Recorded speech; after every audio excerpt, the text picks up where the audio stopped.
वगण में अवां खे ख़बर ॾींदा हलूं त वगण में पीपल्स पार्टी के बहादुर अगवान चीफ सरदार खलील अहमद खान वगण के मान में गोठ जाफरानी में इलेक्शन के सिलसिले में कार्नल गॾिजाणी रखी वही है। जाफरानी की अवाम पारां पुरजोश इस्तकबाल, गुलन की वर्खा, नारन की गूंज, अवामी जज्बो ॾिसी मुखालफन जूं निंडूं हराम। मकानी इलेक्शन के ॾींहुं हर तरफ तीर ते तीर हलंदो, अवाम असां सां गॾु आहे। मुखालफिन जूं वायूं बताल थी वयूं आहिनि। इन मौके ते सैयद अब्दुल हई, चीफ सरदार खलील अहमद खान वगण, हाजी अब्दुल जब्बार ऐं ॿियनि खिताब कंदे चयो त हर तरफ तीर ते तीर हलंदो, मुखालफन जूं निंडूं हराम थी वयूं आहिनि। पीपल्स पार्टी वाहिद पार्टी जेका अवाम जी ख़िदमत कंदी रही आहे, जॾहिं त दुनिया पंवर, टोटाणी, बुरड़ा, खासकेली, सूमरा बिरादरिन समेत ॻोठाण पीपी जे उम्मीदवार जी हिमायत जी ख़ातिरी कराई है, जंहिं ते असीं सभिनी जा थोराइता आहियूं जिन असांजो भरपूर हिमायत कंदे असांखे वोट करण जो यकीन ॾियारियो है। हिननि वधीक चयो त जाफरान जे पीरनि साहबनि तरफ़ां पीपी जी हिमायत करण जो ऐलान कयो वियो। मुखालफन के इलेक्शन वारे ॾींहुं मुंहुं लिकाइणो पवंदो, असांजी कामयाबी अवाम जी कामयाबी हूंदी। जॾहिं त गॾिजाणी में इलाइक़े जे नेक मर्द डॉक्टर तारिक अली वगण, यूनुस खान वगण, मसूद खान वगण ऐं ॿियनि वॾे तादाद में शिरकत कई है।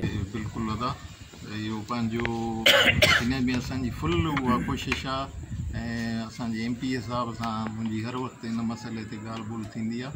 घणो करे त हिन हीअ जेकी बजट आहे उहा मंज़ूर सॼो थियो पियो आहे, इहा तव्हांखे क्लियर ॿुधायां, उहा मंज़ूर लॻी पई आहे।